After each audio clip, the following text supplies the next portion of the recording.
আচ্ছা, আপনি একটু ভাবুন তো, যদি কারো বৃদ্ধ বয়সে কিংবা যুবক বয়সে দাঁত পড়ে যায়, তাহলে কি আর সেটি উঠে?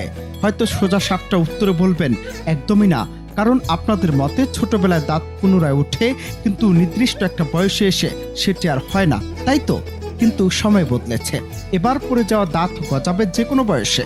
কি অবাক লাগছে? চিকিৎসা বিজ্ঞানে ঘটতে যাচ্ছে এক যুগান্তকারী অগ্রগতি।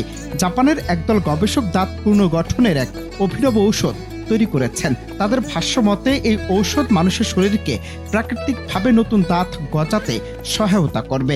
ফলে দাঁতের কৃত্রিম ইমপ্ল্যান্ট বা ডেন্টারের উপর নির্ভর করার দিন শীঘ্রই শেষ হতে পারে।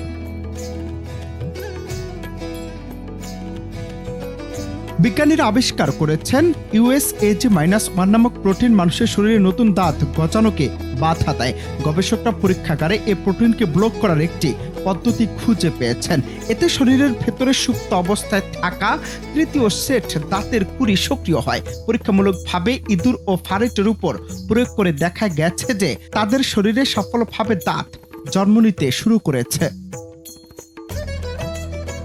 এই আবিষ্কার দাঁত বিজ্ঞানকে সম্পূর্ণ নতুন এক দিগন্ততে নিয়ে যেতে পারে। এখন পর্যন্ত মানুষ জীবনে কেবল দুবার দাঁত পরিবর্তন করে, প্রথমে দুধ দাঁত ও পরে স্থায়ী দাঁত। তবে হাঙর বা হাতির মতো প্রাণীরা আজীবন নতুন দাঁত তৈরি করে যেতে পারে। সেই ধারণা থেকে অনুপ্রাণিত হয়ে গবেষকরা মনে করছেন মানুষেরও এ ক্ষমতা থাকতে পারে, শুধু সেটিকে সক্রিয় করার প্রয়োজন।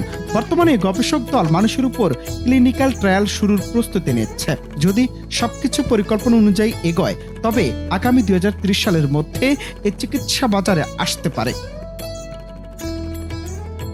এর ফলে বয়সজনিত ক্ষয়, দুর্ঘটনা বা রোগে দাঁত হারানো লাখো মানুষের জন্য দাঁত পুনর্গঠন আর স্বপ্ন নয়, বরং বাস্তব বিকল্প হয়ে উঠতে পারে। চিকিৎসা বিজ্ঞানের বিশেষজ্ঞরা বলছেন, দাঁতের টিস্যু ও হাড়ের পুনর্জন্ম প্রযুক্তিতে যে অগ্রগতি হয়েছে, তার সঙ্গে এই নতুন ওষুধ যুক্ত হলে মানুষের জীবনের মান এক ধাপ এগিয়ে যাবে। তবে দীর্ঘমেয়াদী নিরাপত্তা ও কার্যকারিতা নিশ্চিত করা এখন সবচেয়ে বড় চ্যালেঞ্জ।